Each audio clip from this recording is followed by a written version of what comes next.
Welcome back to Cooking for Health.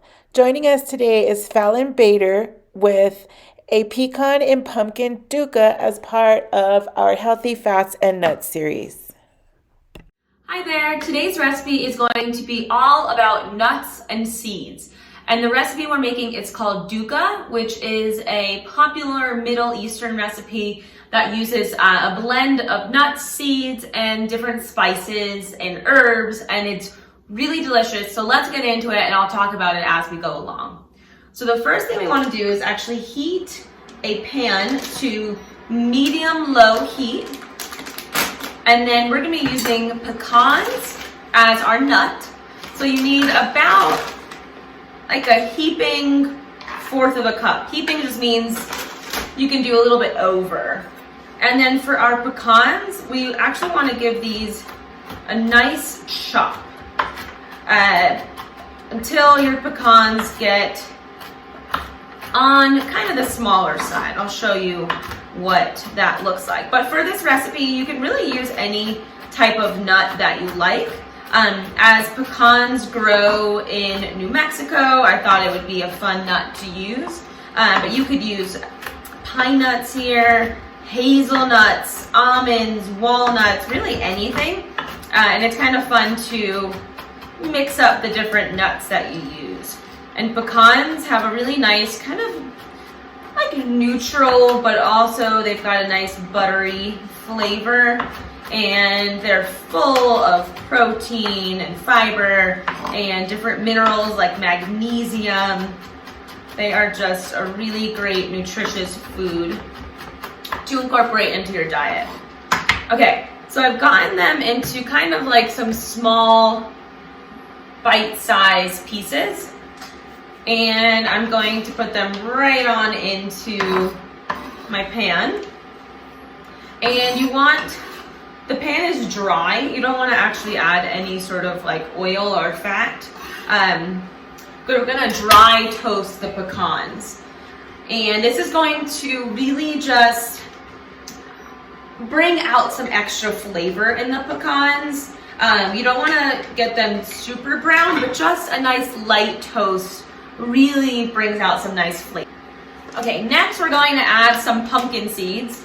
And pumpkin seeds are usually green. Let's see if I can show you. All right, they've got this nice green color.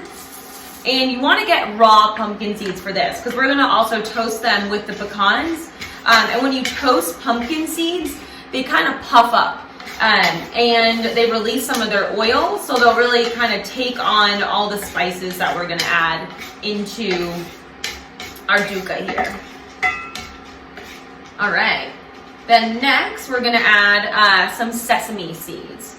And again, you would ideally like to use raw sesame seeds so that we can toast them. So these are just white raw sesame seeds.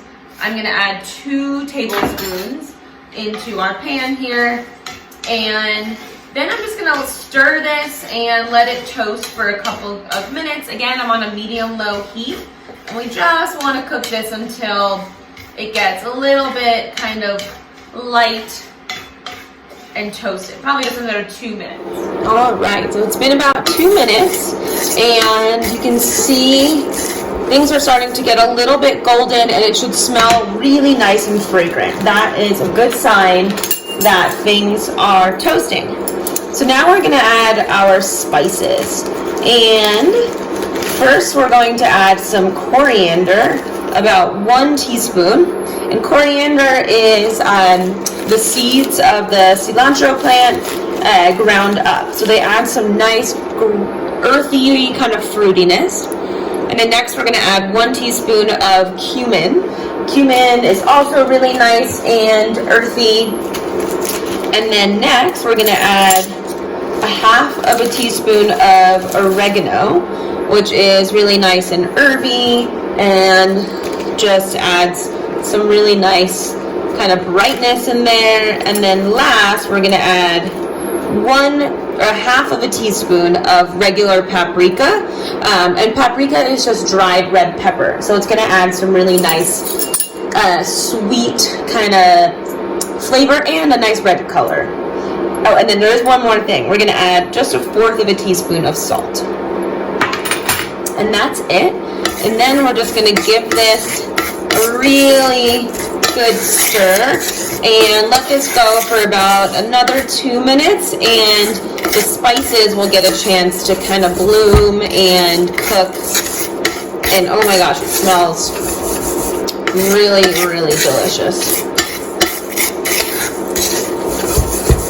All right, so once you've toasted everything with the spices for about 2 more minutes, you have an option. You can leave it nice and kind of chunky, or you can put it in a food processor or chop it on a cutting board, and you just want to pulse it a couple of times until everything is a little bit more kind of crummy in texture. So perfect. That's where we want to get it at. And I'll show you guys what this looks like. But in general, now you can keep this. I like to keep mine just in a jar. You can keep it out on the counter for about 10 days. After that, you can put it in the fridge. And this is really great to add on top of salads, or I really love to add it on top of roasted vegetables. It just adds really nice kind of crunch and flavor. So you can also add it like on top of hummus. That's really good. So many ways to use this, and it's just full of nutrients and spices and flavor. So check it out.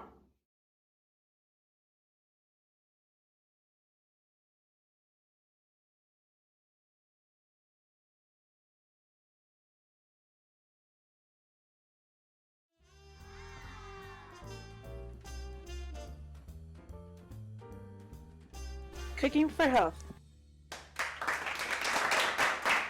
a community cooking class brought to you by First Choice Community Healthcare, Agricultura Cooperative Network, La Cosecha, and other valued community partners.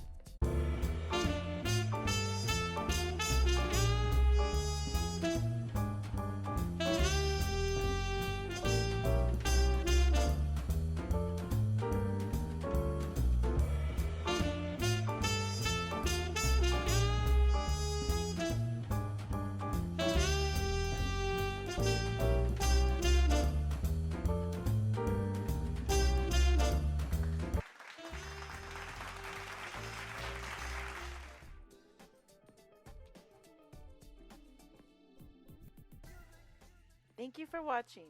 Tune in for the next fun and healthy recipe from Cooking for Health.